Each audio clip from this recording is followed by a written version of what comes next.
Well, folks, it's time to say goodbye to the 25-26 NHL season.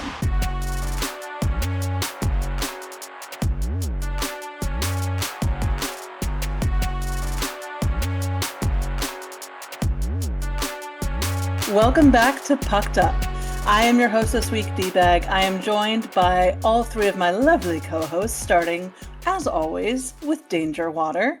We also have Chris, or Finjith, if you nasty, and Goss Mall will round out the crew for today. Welcome back, y'all. It has been a wild, wild season. We are at the end of it. As you know, someone took home that coveted Stanley Cup trophy a little over a week ago, and we've had the parades, and now we're getting into the trades. So we will get to that in a second, but first, let's kick it over to you, Chris, with the trivia question. I had to resist the urge to do the most millennial shit when you said over a week ago. Oh, about a week ago. Well, with the NHL exploring new expansions into the state of Texas, I figured I'd throw a little true or false at you. True or false, the Dallas Stars are not the only franchise to have ever existed in the state of Texas.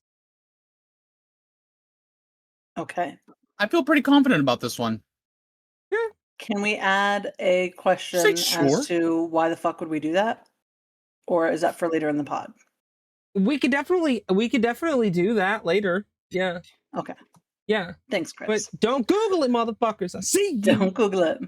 We'll see. We will give you the answer at the end of the podcast when Exactly. at least one of us gets the question right. Uh-huh. Maybe There's more. 3 of you. We So shall see. odds are The one of odds you is are. going to get it right. Unless we all answer wrong just to be funny. Which would be Which I would approve of. crazy. Statistically speaking. Statistically speaking, one of us will be right. All right, well, then I'm going to bounce it all the way over to me for an update from the PWHL.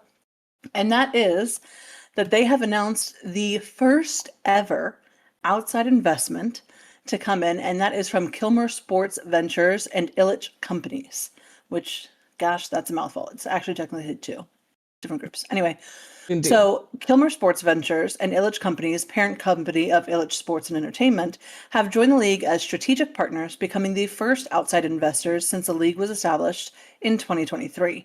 The foundational support that launched the PWHL, along with the league's continued funding to date, has been provided by Mark and Kimbra Walter.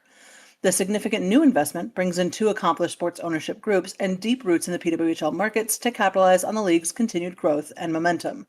Following historic growth in its 3rd season, including welcoming more than 1.1 million fans in the regular season alone, and surpassing 2 million all-time attendees, and setting a new benchmark for attendance in professional women's hockey, they've also added 4 new teams for the 26-27 season, which is Detroit, Hamilton, Las Vegas, and San Jose. Their portfolio has grown by 35% in sponsorship year over year, increased e-commerce purchases by more than 50%, and generated more than 682 million social media impressions, underscoring its rapid rise as one of the fastest growing properties in sports. As such, they have brought on Kilmer Sports Ventures and Illich Companies as partners. Mark Walter said that Kimbra and I are incredibly proud of what the PWHL has accomplished in a short time and are excited about what it can achieve moving forward. Illich Companies and Kilmer Sports Ventures bring tremendous experience in professional hockey and a deep commitment to women's sports as they share our vision for the future as we continue growing the league. So Kilmer Sports Venture is the first Canadian investor led by Larry Tannenbaum, OC. I don't know what that stands for. The OC part of it. Order of Canada? Oh, cool. Okay. He is the chairman emeritus, Jesus Christ, of Maple Leaf Sports and Entertainment, parent company of the NHL's Toronto Maple Leafs, NBA's Toronto Raptors, MLS's Toronto FC, and CFL's Toronto Argonauts. He is the governor of the NHL, NBA, and MLS, and chairman of the NBA Board of Governors. He's got a lot going on, and now he's getting in on the women's side of it because he realized value, which we love to see. So recent investments have included Canada's first WNBA franchise, the Tempo, and the purchase of AS Saint-Etienne, one of France's most beloved football clubs. He is one of the most prominent sports investors and a longtime champion of professional sports. Ilitch Companies is led by CEO Chris Ilitch, hence the name, the parent company of Ilitch Sports and Entertainment, which owns and operates the Detroit Red Wings and Detroit Tigers. He manages Little Caesars Arena and other entertainment venues across the region and has played a central role in the revitalization of downtown Detroit through its sports and entertainment businesses. So while they didn't give a number, rumor has it that it is somewhere in the 100 million range, I believe. Let me fact check Which that. for Hold on. a league that's only existed for 4 years, that is an ungodly amount of money. Yeah. That is Which also that is a means game changer. and it also means that the girls are going to start getting paid more because there's more money Yes. coming in, which is huge. So it was 100 million just from Larry Tannenbaum alone. Damn. And I would presume to say that the Ilitch investment is somewhere there or lesser than. Either way, that's millions of dollars coming back into the program, which means it can start advertising more, start paying the players more, start pulling in more serious partners, which again does the other two things. So Yeah. I think we're going to see a huge change. I think we're about to start see that, meaning that we're going to, my prediction here, we have more teams. Chris and I talked about it the other week. We think they're going to do more playoff games because you have more teams, so you can do more playoff teams, and that way we get more games. I Yeah. think that they're all going to lengthen the number of regular season games as well now that they have more teams, because why not? With that, that means that more money is going to need to go to the athletes to protect their bodies and things like that. So I see this growing at a much more rapid scale with investments like that. I also think it's very interesting that that is Toronto and Detroit, two teams of which they have. I think now we will start seeing potentially some other teams get into the mix with similar sort of investment groups. Now, Washington Capitals have not had the chance to get a team in yet, but they have expressed interest in doing that, and they wanted to potentially explore some investment opportunities there as well. So I would foresee that they will be in the next expansion batch, perhaps, and then we'll get another influx of cash then as well. And so I think we're going to start seeing that these larger areas that have teams and have major corporations that own them and also own other major sports venues as well, that they are going to follow suit and start investing more into the women's sport world. And some of that is like, is it a good thing? Is it a bad thing? It's a good thing to get the money in. It's a bad thing if they will assume any kind of control, because obviously the people who are running things now know how to get shit done, and too many cooks in the kitchen ruins the pot, you know? Right. So we'll see. Yeah. I mean, you're spot on with that for sure. And again, like the influx of money is always going to be great, especially with this league is really still in its infancy. We don't know what this could be in 5 years from now, let alone like 10, 20 years. So having this sort of backing is incredible. And if we do see Monumental Sports Group, which we all know that they carry some money, I mean, didn't Cap One Arena just get renovated? Like, Yeah, we just did some renovations. yeah. So like, we know there's money there. They're set up. Caps fans are pretty goddamn loyal, so I can imagine if the ladies get into the DC area, then that's gonna pop off. So, we can only hope. But I'm excited to see what this money can be used for. Absolutely. And since we obviously don't really do shows over the summer break, if you are interested in following any of the further acquisitions, trades, any of that kind of stuff that pops off for the summer, be sure to follow the PWHL official across all platforms, and they will keep you updated with what you need to be in the know about. Yes. So, with that, let's get to some NHL trade news. Chris, I'm going to hand that over to you so that you can break my heart. Yes, well, the trade that came across my desk probably 45 minutes ago is one of these, but there's been a bunch of trades since the 13th of June. Obviously, we talked about the Joseph Wall trade, which was one that we were still scratching our heads again with, but we did see the Toronto Maple Leafs bring in some new talent, and that's the defenseman Darren Radish from the Tampa Bay Lightning for a 5th-round pick in 2026. This is a sign-and-trade deal. This is an 8-year contract worth $8 million per year. Darren Radish is coming off of a career season. He had 70 points this year. Those are big numbers. He's a little older, Indeed. sure. But I think this is a great move for a team that definitely needs help on that defensive line. Darren Radish is either going to sink or swim, and that's how that goes with players that are 30 and finally blossoming into that player. But would you I say think this he's is 30, flirty, and thriving? yes, I would. Okay. But I think this is a great move for the Toronto Maple Leafs. Moving forward a few days, as of Monday, the Seattle Kraken acquire forward Mackie Samoskevich from the Florida Panthers for a first-round pick in 2025 and a conditional second-round pick in 2027.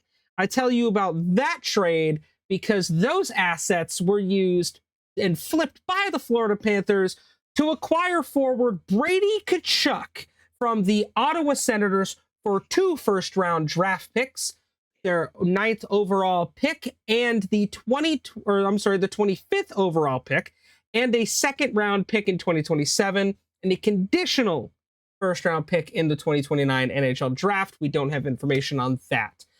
We will circle back to that trade because that one has a bit of power behind it.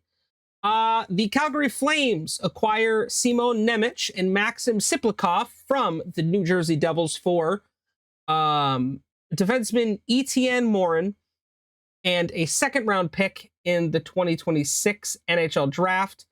We also have a first-round pick in 2027 or 2028, depending on conditional, plus another conditional first-round pick in 28 and 29.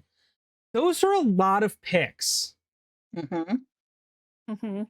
Yeah, sure is. I'm gonna say it. No shade to Siplikov or Nemec, but the New Jersey Devils won this trade. Yeah. Big time. Big time. The Ottawa Senators used that first round pick that they got from the New Jersey or from the Ottawa or the Florida Panthers to acquire William Eklund, Kasper Holtunen, and Brandon Svoboda. Svoboda? I'm pretty sure that's how you say that. From the San Jose Sharks for a first-round pick in the 2026 draft, which will be number 9 overall. And the one that broke D's heart, the Washington Capitals. The Washington Capitals acquire forward Jordan Kyrou from the St. Louis Blues for forwards Connor McMichael, Milton Gastron, and a first-round pick in 2026, which is the number 16 overall pick. That one I'm scratching my head on. It wasn't like Kyrou had an unbelievable season. That's a lot to give up for Jordan Kyrou. It is. And so some of the argument is that they think that Kyrou is a more developed player and we need more developed players right now so that Ovi can get another cup and then retire. And I understand that. I do. However, what if we're giving that up because he's developed and he is devolving? You know what I mean? Like, he might be on the tail end. Not everyone is Ovechkin who can put up insane numbers at the age of 38 or 39. You know what I mean? So that's also a lot to give up. I don't know if Jordan Kyrou is worth all of that. Milton Gastron is not anyone that has like proven their stars and stripes so far. So that's not necessarily a tremendous value. But a first round pick this fucking year, that's a big one. And this is a huge drop off for Kyrou because he's averaged about 70 points a year the last few years. This year, 46. That's that's a drastic drop. And he played 10 less games this year than last year and had 70 points last season. They're hoping that this will be another TJ Oshie situation where we got him from the Blues, and new place. And then, he turned into, I mean, a generational talent for us. Yeah. Someone who was like foundational to our success for many, many years. A So change of maybe he scenery will. could be. It could be. I don't know. It just makes me sad. I love Connor McMichael. We joke in the Capitals fan base about who's the best Connor Mick, him or McDavid. And we all know the answer, but it is funny nonetheless. And now we It's can't make that funny. joke anymore. I mean, I guess we can, but it doesn't But he's carry not as much your weight. anymore. Yeah, he's not our Connor Mick anymore. So Boom, he's sad on to see another though. team, jerk. I know. Very What sad. does Sisu have to say about it? Cece, what do you think? You have anything to add? No, I No, don't think Nothing. so. just uninterested. Really just Fair. space That's or incredibly fair. space, yeah. The big trade here. Yes, space. Yeah, no shit. The Florida Panthers gave up everything for Brady Tkachuk. literally. They gave up everything. And I mean, in a season where he missed 22 games, he still managed 59 points. Which is impressive. What? And I Hold think on. they're thinking about what Pause. you. Pause. Why is my fucking Discord doing this? My Discord's been acting weird too. It's been laggy. Okay, so it's not just me. No. Okay, It's been fine. Mine's fine. then. All right, so Yeah, I don't feel so Fate bad. apparently. My computer also has an update, so it might be because of that. Yeah, mine doesn't, so I don't know what the deal is. Huh. Oh well. Proceed. We'll just roll with it. Okay. I think that part of this is also they saw what they did for Team USA together as brothers, and I think that they want a piece of that storyline. You know what I mean? Yeah. Do I think that's realistically going to happen for them in Florida?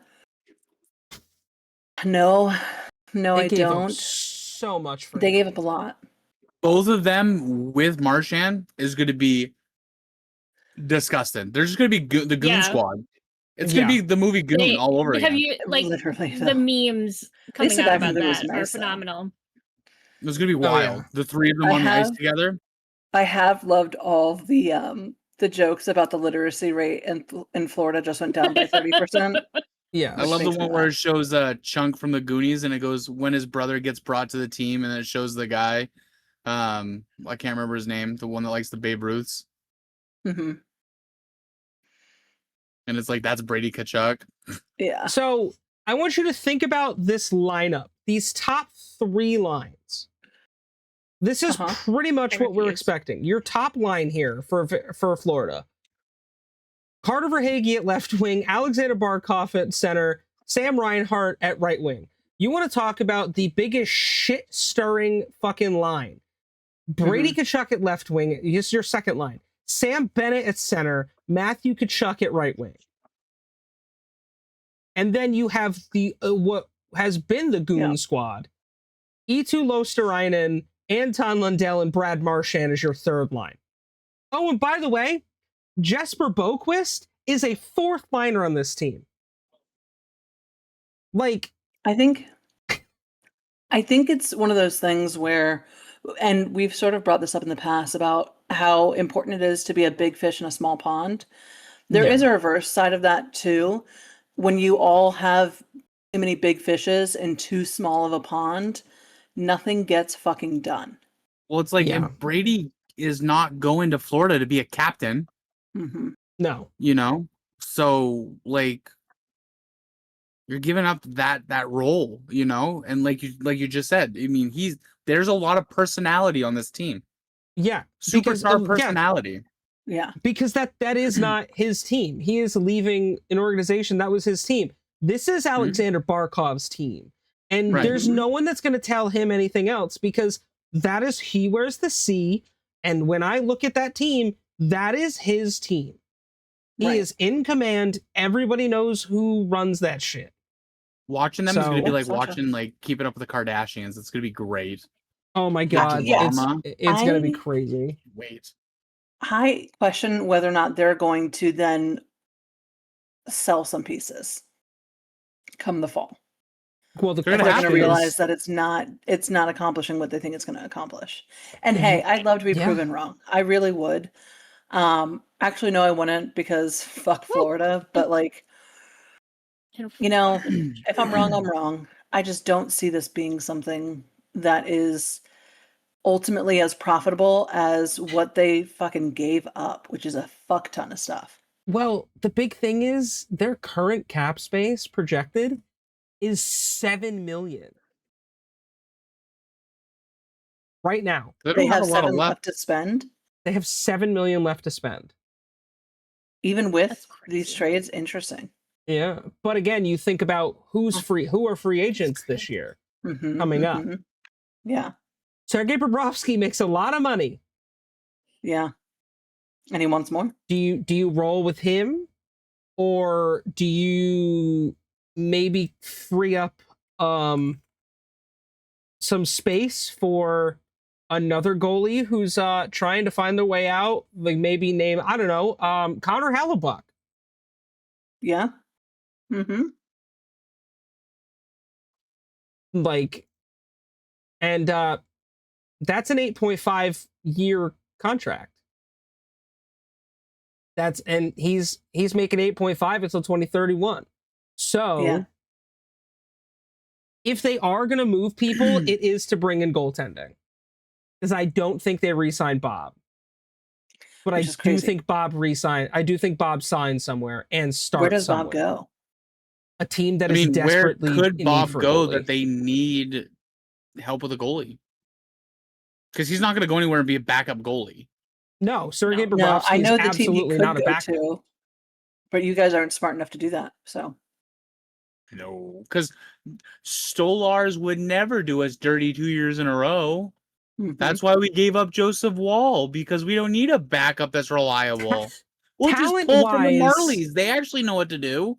Talent-wise, you guys have incredible goaltending. The problem is both of your goaltenders get hurt Yep. frequently. That is one issue that Anaheim struggled with when we had Anthony Stolars. I love Yeah. Stoli. I do. Phenomenal goaltender when Yep. he's on the ice. Right. That And he hurts the missed team. what? 58 games this last season? That He missed sucks. most of the season. I think it was like Um, 58 It's like games. It 2/3. was disgusting. What about a team like Pittsburgh or Philadelphia? Teams that are in a weird spot with goaltending. Yeah. Although I guess Philly doesn't. You don't have to worry about that now because Philly just got Wold. True. And Wall's going to do fantastic down there. It depends on what they do in that defense, because that defense is still a little shaky. Yeah. What about a team like Nashville? Listen, Columbus? we'll see what happens. There's still so much summer left to go. Yes, And I know. not to We're mention, talking about it now. The season ended last week. yeah, there's still a whole lot of time in the fall for these kinds And of the- trades and things as And well. the draft is what, 3 days? Yep. So we'll see Mhm. who acquires what talent and whether or not we think they get any ice time this season as well. Because not every rookie comes right in, guns a-blazing, and gets some time on ice. Sometimes they Yeah. get sent down to the AHL first to train them up. So we shall see what happens there. But with that in mind, we did get some shocking, I don't know is necessarily the right word, but I'll go with it anyway. We did get some shocking news as far as acquisitions at the head coach level. Danger, you want to walk us through that? Yeah. We're gonna kick things off with the lesser of two evils here. Kicking off with Toronto, because the Leafs just made a major move behind the bench. This one does bring them back a familiar face. The Toronto Maple Leafs have officially named Jim Hiller as the 41st head coach in franchise history, stepping into the role after Sheldon Keefe's departure. GM John Chayka highlighted Hiller's modern approach, his communication style, and his ability to connect with today's players as key reasons for the hire. Hiller's coming off a strong run with the LA Kings, where he posted a .600 points percentage over 175 games, solid track record for a coach stepping in to one of the most pressure-packed markets in hockey. Leafs fans do know him well, though. He was an assistant in Toronto from 2015 to 2019, helping shape the early Matthews-Marner era. His resume includes assistant roles with the Islanders and the Kings, plus a decorated junior coaching career that includes him winning the CHL Coach of the Year award. Hiller says he is excited to return to Toronto and believes the team has the pieces to reach its full potential. And honestly, with that core, expectations are going to be high next season. I'm not going to lie. Out west, the Edmonton Oilers made an equally headline-grabbing move, hiring Mike Babcock. Yes, that Mike Babcock as their new head coach, marking his first NHL job since 2019. Babcock met with Connor McDavid, Leon Draisaitl, and Zach Hyman, and said that conversation changed everything for him and reignited his desire to coach at the NHL level. He replaces Chris Knobloch, who was let go after 3 seasons and 2 trips to the Stanley Cup final. GM Stan Bowman emphasizes the need for experience and proven winner. And Babcock's resume does check those boxes. He has 700 career wins, 2 Olympic gold medals, a Stanley Cup, and multiple deep playoff runs. The NHL reviewed his Columbus situation and found no basis to restrict his employment. Anyway, Babcock says he's focused on growth, communication, and doing things the right way in Edmonton. Sure. What he said In to the same every way, other I'm team. a fuzzy little gerbil. Right. Right. Right. For the Oilers, this is a swing for stability, maybe. Yes. Definitely a swing for some experience, though. And with McDavid entering his first of the 2-year, $25 million deal, the message is definitely clear. The window is now.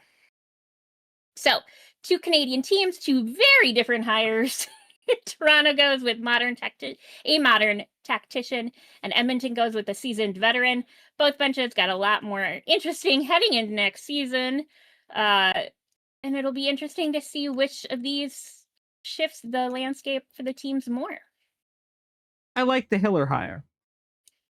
I like the Hiller hire. He spent the last 3 seasons as the head coach of the Kings. Brought them to the playoffs twice. Like, this is that experience of coaching in the now. And I think with the roster that you have assembled in Toronto, and especially with the, let's be honest, if they draft anyone but Gavin McKenna, I'd be fucking shocked. You bring someone like him in to a team that needs a fucking identity again, I think that's a great move. John Chayka so far has done a very interesting job as GM, but I think it's a good move. Do you know when Mike Babcock won that Stanley Cup? 2008. Mm-hmm. Ooh, that was the year my son was born. Yeah. Since then, the 18 closest fucking years ago. the closest he has made it was the next year they lost in the Stanley Cup Finals to the Penguins. Since he has not made it past the conference semifinals as a coach. Oh, and in 2019, 2020 season when he got fired, he only coached 23 games for the Maple Leafs and was 9-10-4. So yeah, no, I don't think this is going to do what they think it's going to do. Bad. I think it's a horrible decision. Yeah, but couldn't happen to a better team. I'm not sad to see that happen. So what we've seen in reporting is that he sat down with those 3 players and apparently he just told them straight about what all the issues were. He didn't try and, play them up like they're these big important guys and surely they can do no wrong. He said, no, this is exactly where your issue lies. And I think that they appreciated the honesty and the directness, both of which true. Absolutely. I think that the team needs a little bit of that. I would say that the team could also benefit from some tough love, maybe. Do I think that they are prepared for the brand of tough love that Mike Babcock gives? No, I do not. nearly so many players have come out saying, and as a direct quote, he made me hate hockey. I hated coming to the rink every day because of him. Mm-hmm. I do not think that mindset of hating showing up is going to be what wins you the cup. No. So I think that this is so short-sighted that they're like, yeah, a bad guy, bad rumors. Supposedly they really grilled him and he was forthcoming and honest about, yeah, I probably shouldn't have done that. This is where my mind was at. I wasn't seeing it from this angle, which is all a load of bullshit. He knew exactly what he was doing. It's the same shit he's done since he won that cup in 2008, since before then even. It's all bullshit. He's a dirty, dirty liar, in my opinion. And I don't think that this is smart for the Oilers. And I don't think that this is, again, this is either the biggest self-sabotage and Connor's like, I'm just looking for a reason to get out of the contract without it having to be my fault. Or he's a giant dum-dum who's been hit in the head one too many times. Like, those are the only two options. I really don't think Chris Knobloch was the problem. I'm going to say it. I don't think Chris Knobloch was the problem. You want to know the actual problem? And this is just my opinion, and it's very controversial. Because I love Connor McDavid. I do. It's insane to anyone to say he's not the best player in the world. He is. But you know what he's not? He's not a very good captain.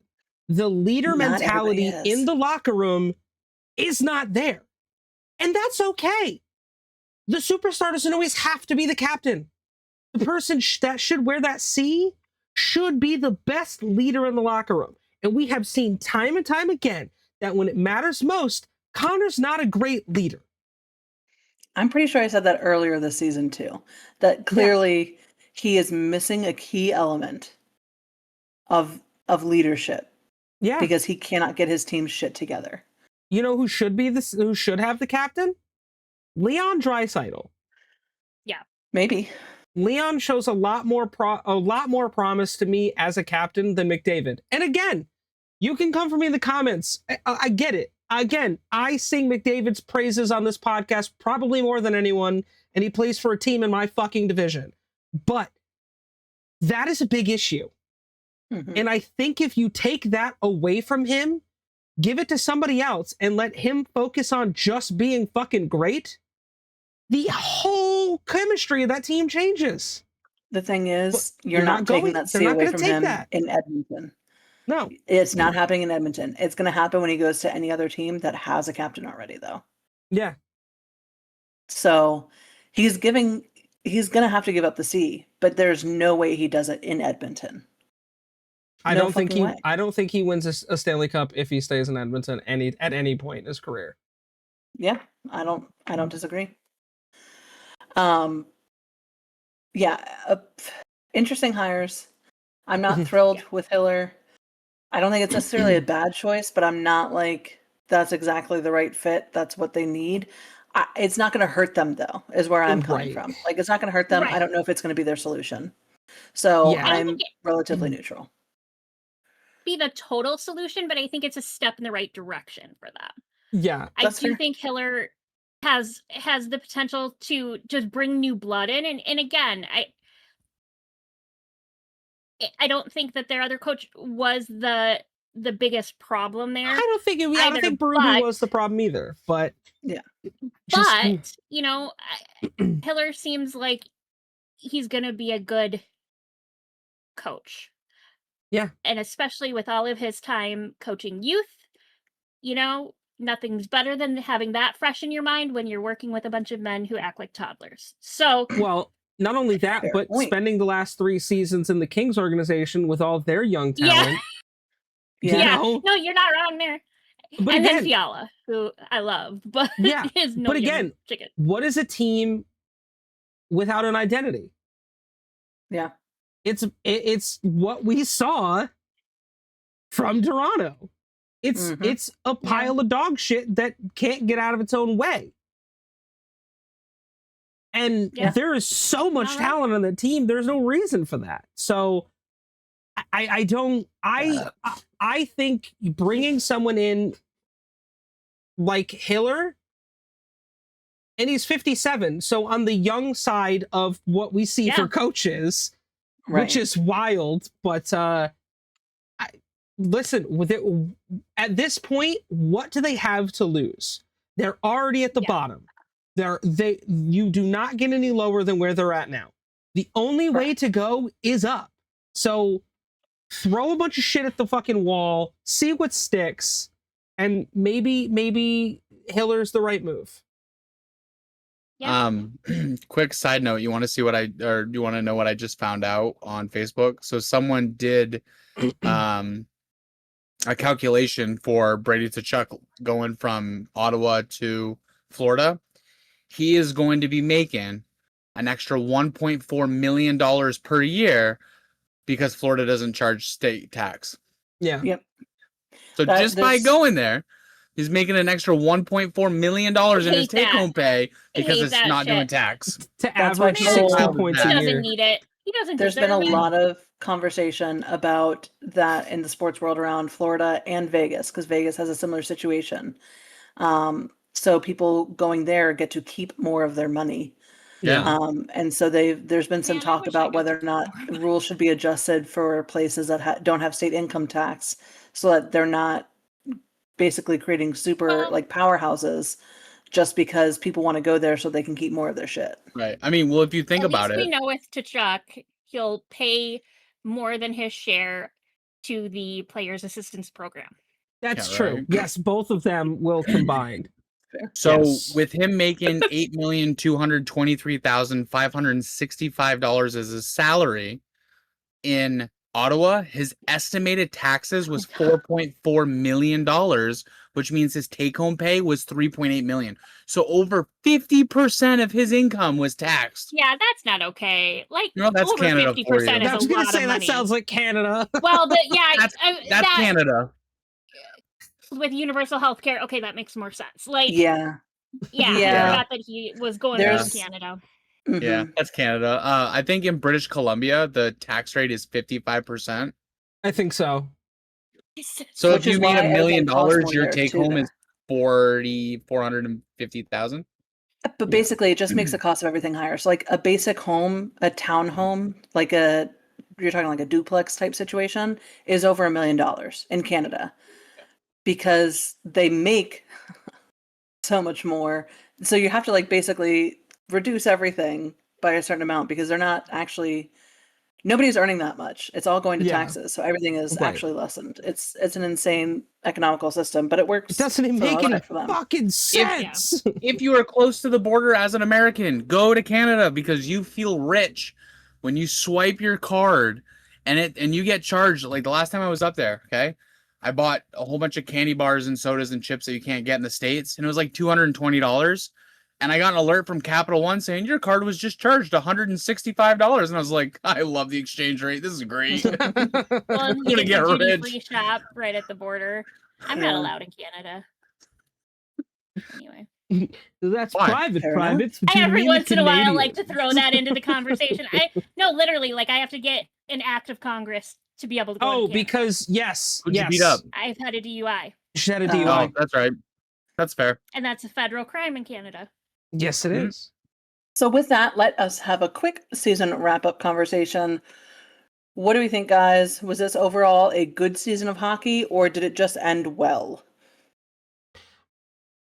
I overall thought it was a solid season. I mean, Yeah. we were significantly down suspensions and fines this season, Yeah. which Yeah. is, I mean, that's a great thing optically. Mhm. We had a lot of eyes on the sport this season, especially with the Olympics. I think seeing a team like the Carolina Hurricanes, who have been knocking at the door for years now, finally get Mhm. back to the top with a great team and do it in such a dominant fashion. I think this is a win. Yeah. Vegas making waves in a lot of ways and doing and just coming alive in the playoffs. I mean,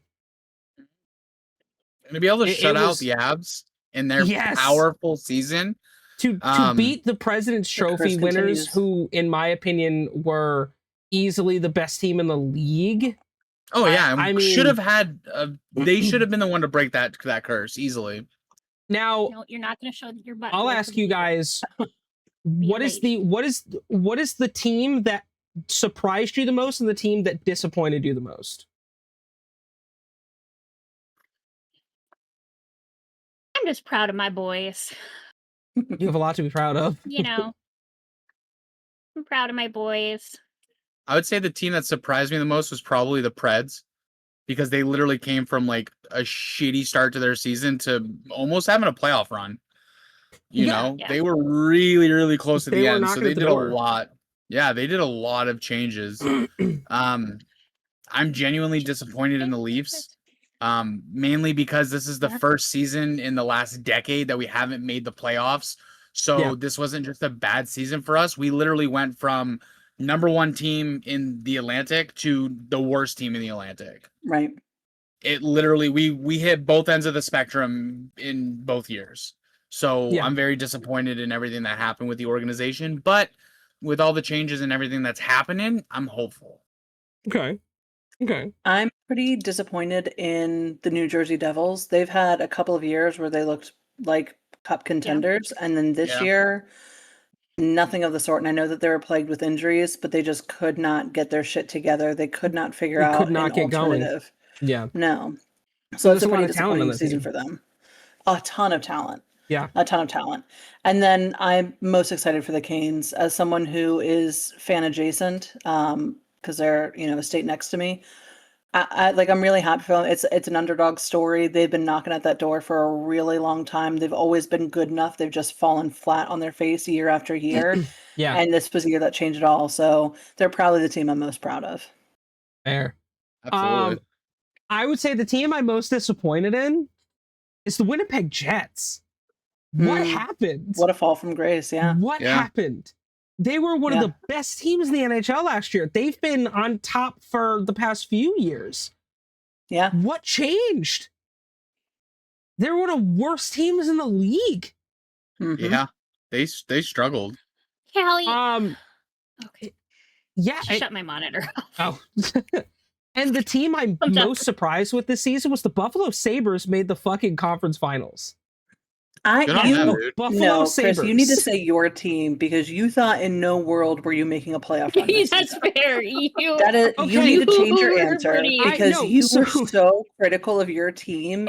You thought you were going to be in the basement again, that you were looking at getting the number 1 overall pick because you guys suck so much ass.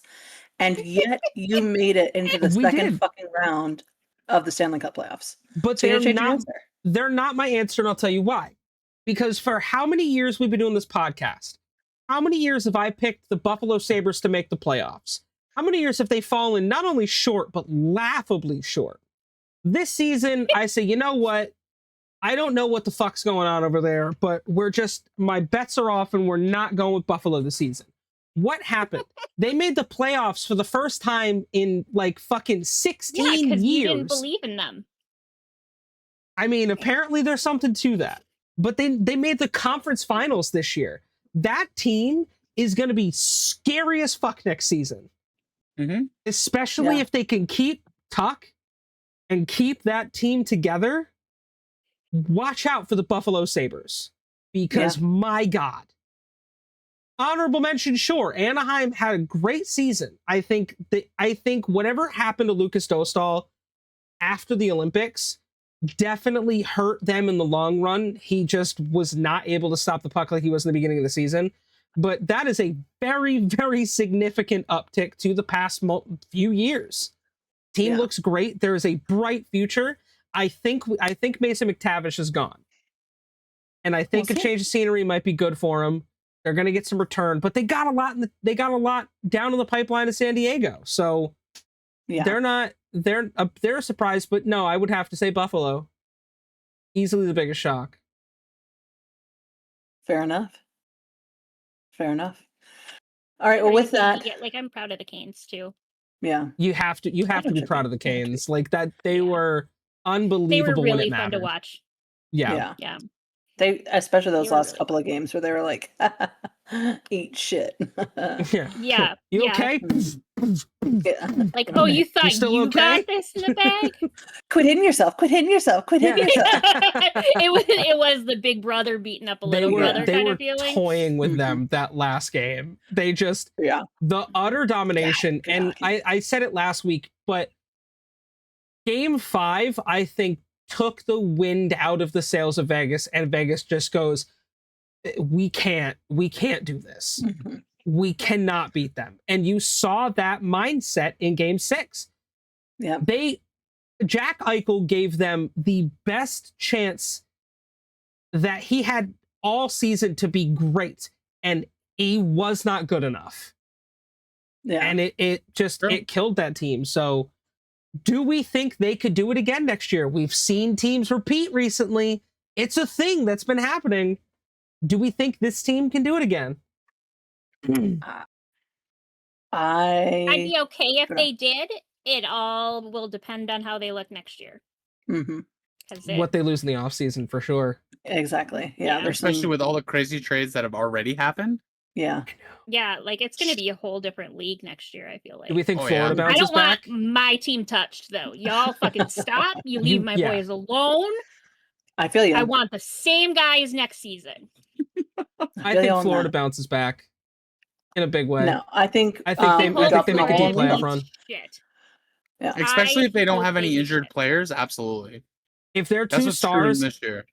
and if they bring if they either bring back Bobrovsky or they sign or trade for Connor Hellebuck, we're talking about a scary They team. would ruin Hellebuck, man. No, he would flourish because that defense is I fucking disagree. great. I think he'd turn into a dick.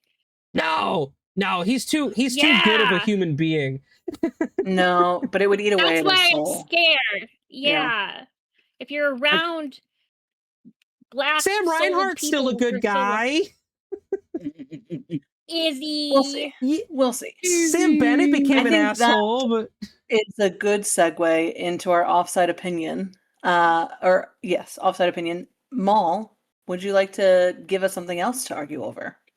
I mean, we've kind of talked about it, but like, what the hell is going on with the trades right now? Like, there are teams that are literally dumping their entire roster and staff, and they're going to be like literally ground up brand new organizations next year. And I don't know, it's friggin' wild. I mean, we haven't even hit the draft yet. And like, there are a few teams that are already brand new from literally the foundation. Like, I'm pretty sure I saw them hiring new friggin' concession managers. I mean, at this point, yeah. Like the Zamboni position's open in Scotiabank Arena. You should go check it out. Right. I would love. I'll to go fucking to I'll drive go be a Zamboni, triple man. e-bug. Yeah. There you go. I'm gonna give a hot take. This is a hot take. This is absolutely, if I'm right on this is gonna be insane. But I think all the top American stars and Canadian teams will be playing in the United States starting next season. I think Hellebuck gets traded to an American team. I think Austin Matthews asks for a trade and gets moved to an American team. I think you see that because clearly not working out for them in those teams in Canada. I wouldn't say all of them. I think we there's still some major trades to be had this summer for sure. I think we're seeing so many people making such large and often foolish decisions when it comes to the trade market is because they are so focused on the perfect roster to win the cup that they're not thinking about the intangibles that get you a cup as well. So, Chris, let me finish my fucking thought. Well, go ahead, because I have some breaking news. Yeah, that's great. Let me finish my thought, and then you can break your goddamn news. Goddamn right. say it. No. Thank you. I think that teams often overlook the intangibles, right? Like they're so focused Right. on getting the star talent that not enough teams focus on what else it takes to win a medal. And we saw that with the Canes this year. What they talked about is that every day at the end of their weight training, they would press a cinder block, a 35-pound cinder block above their heads. And they said it was the blue collar press. It was to remind you of all the struggles you've gone through, of everything everybody in your life has given up to get you to this point, of what blue collar workers have to go through day in and day out just to clock in and clock out. And that weight is about the same as a Stanley Cup. And so really they were prepping themselves to lift that weight above their heads at the end of a very long, hard shift on ice.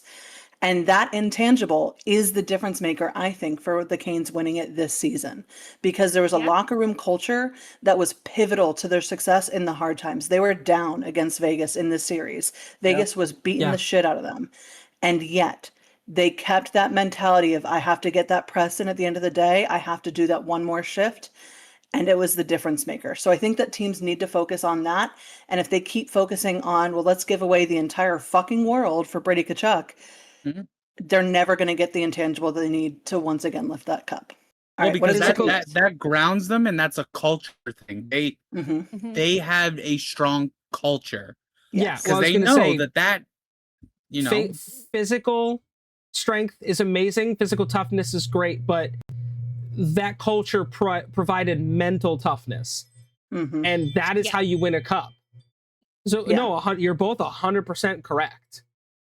And we saw the team that absolutely worked harder than anybody when it mattered most do what they were going to do, and that was Mm-hmm. beat the fuck out of you with a smile on their face. Mhm. Right. And Yeah. embarrass you by shutting you out in the last game of the series. Yes. Yeah. Mhm. That was an exclamation point for a team that was And then watch you cry all the way home. yes, and we can grow crops And with those laugh. tears. Right. Yeah. The best All right, Chris, what was crops. your breaking news? So per Elliot Friedman 3 minutes ago, it sounds like talks are intensifying between Buffalo and Chicago involving Bowen Byram. Ooh. Okay. All right. We've been talking about big names going new places. Bowen Byram's a pretty prominent member of that team. And this will be the second time he's been traded, because he got traded to Buffalo from Colorado. An interesting choice for Buffalo, who was so close to sell such a big component of their team, though. Yeah. Again, just- interesting choices being made across the league. Yeah. Got to think of the intangibles, y'all. Again, Correct. like the reason why the 2018 Stanley Cup champions were the Washington Capitals was not because they were physically better than any other team, because we sucked. Obviously not that much because we won, but it was the intangibles. The way that core moved together as a unit was why they won. And then we sold some pieces off, including our head coach and including some vital players. And suddenly, no cup in sight. So, y'all Yeah. just think about the culture not even before you playoff. start making these Yeah. fucking trades. The importance, and why teams like Carolina Hurricanes And were not able to everything blow is- past amazing teams. Not everything is because of your head coach. Right. Yes. Like, that's a good place to start looking, absolutely. Correct. Yeah. But it's not always the problem. Mhm. And not every issue is face value, right? Right. Right. Yeah. There's not always a black and white answer to some of these problems. Mm-hmm. The Toronto Maple Leafs are finding that out immediately. Yeah. They lost a key part of that team, and now what? Right. Now they're trying everything else, and we've seen, okay, identity is important. I'm going to keep saying that because it's true. Identity is important. Who the fuck are you without this player? You Right. don't know? You should probably figure that out. New Because- Jersey has that same relying issue. on just one person to make the team. Mhm. Yeah. Right. That's why it doesn't Yeah, work because you in never other know. sports. I mean, and it's not only because, trades happen and requests happen and whatever. Like, injuries could take your best player out for the entire season, and you're fucked. Florida. Yeah. Gabriel Mhm. Landeskog missed Well, I'm 2.5 not seasons. Yeah. Yeah. Crosby Yeah. had a point where he missed a season and a half because of head Yeah. injuries.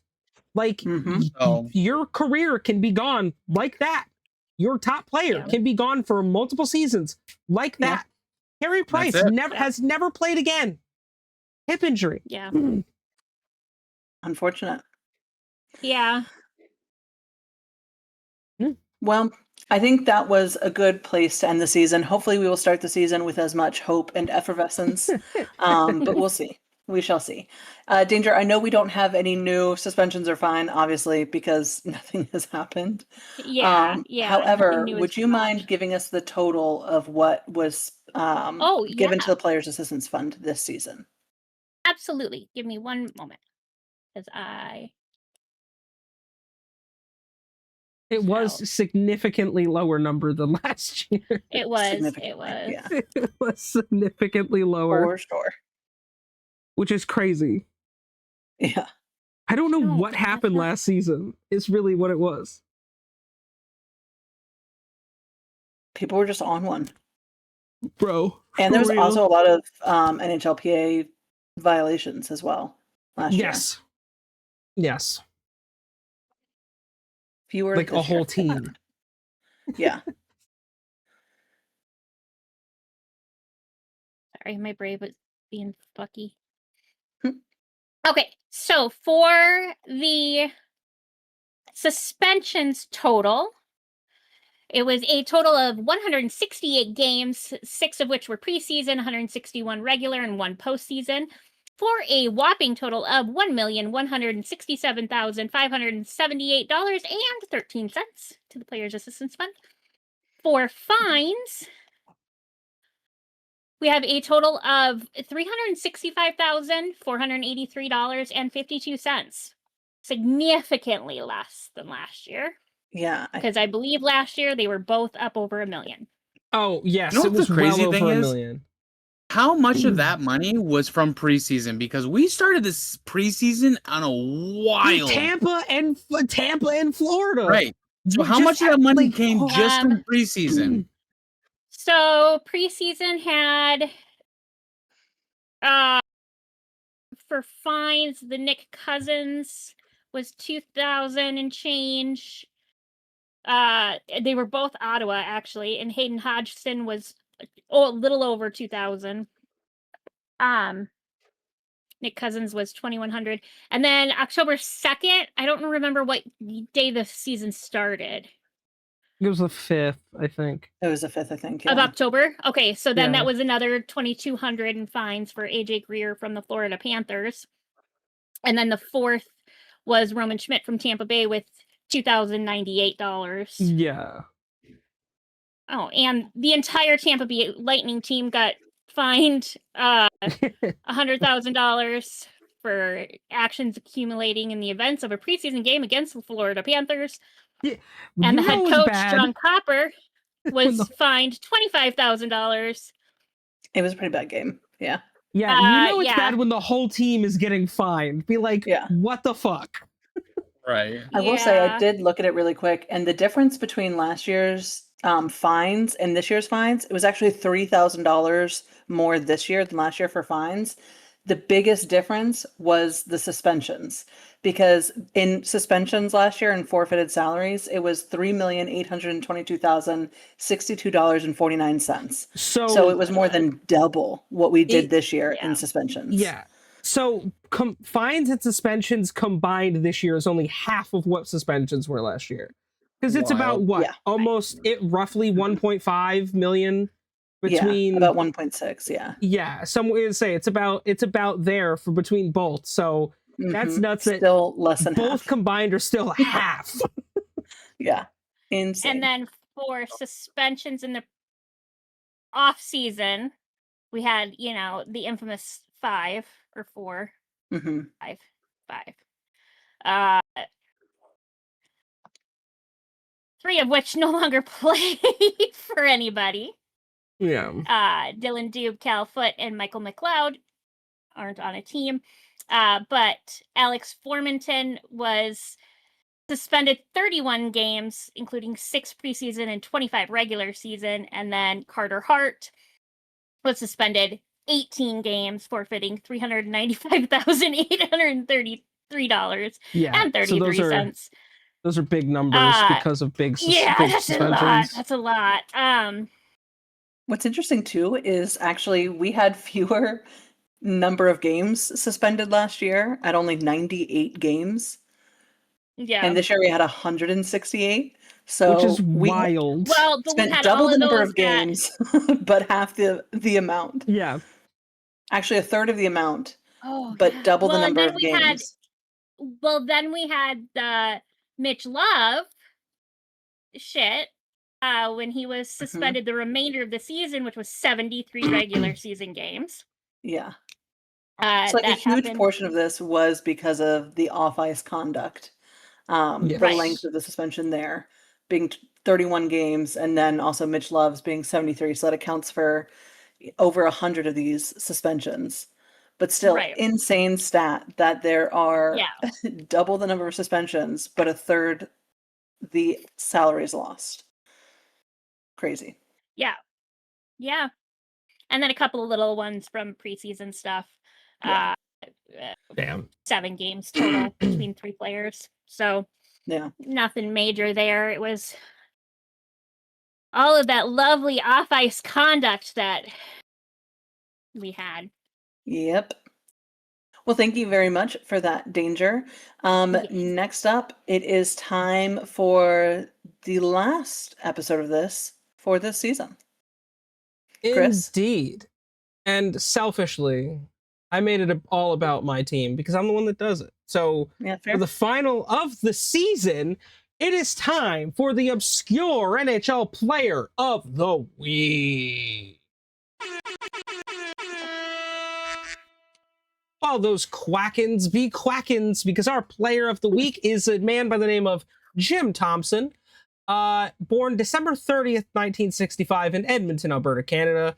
This right-handed right winger was drafted 185th overall in the 1984 NHL draft by the Washington Capitals. This man played for several teams in his career. He played for 6 franchises across 115 NHL games. He had 4 goals, 3 assists, 416 penalty minutes. Love it. He had 1 playoff game where he had put up big old goose eggs in 1992-93 with the LA Kings. And his final season in the NHL was the inaugural season of the Anaheim Mighty Ducks. Other teams that he played for besides them, he played for the Ottawa Senators, the New Jersey Devils, the Hartford Whalers, and of course played 14 games his rookie season with the Washington Capitals. There you go. He retired and became the owner of a junior A hockey team, the Aurora Tigers.